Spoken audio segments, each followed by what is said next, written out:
Many issues, really. This matter, is fraught with many issues. One of course, like you mentioned, the governor has mentioned very clearly, his biggest concern here is that Iyorchia Ayu is still the chairman of your party. Why do you suppose?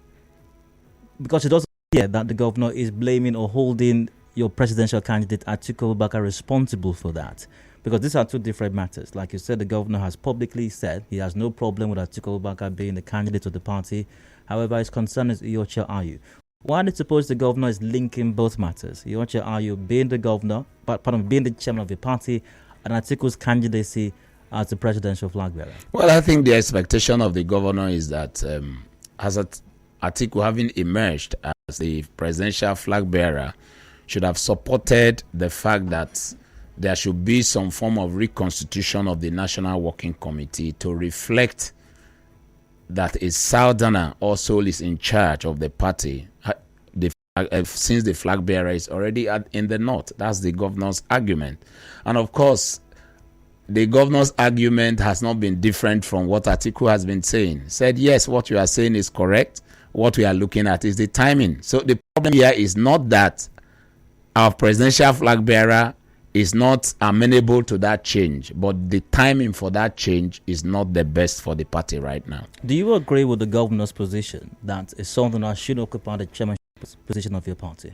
That what? Do you agree with the governor that a Southerner should occupy the chairmanship position of your party? I agree completely, because it is enshrined in our constitution.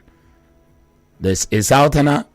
If we have a Northern president, a Southerner definitely has to be the chairman of the party. But right now, what we have is a flag bearer, not a president yet. So what is wrong with a Southerner occupying that position right now, even right now? Oh, very wrong, Dayo. You know that even in football, you can't be a coach and after a horrible play and everybody is almost getting tired and then there's a penalty. And then you pick your goalkeeper out of the post during penalty.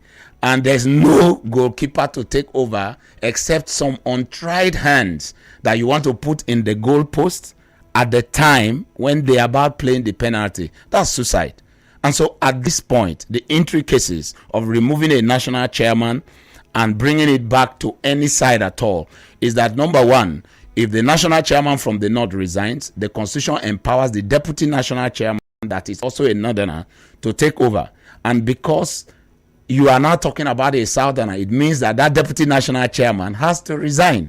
And if the deputy national chairman resigns and you get a Southerner as the national chairman, it means the national secretary that is also from the South will resign. So you start shopping for a new national secretary. Can you be doing that few months to election? No serious party will be thinking of changing structures few months to election.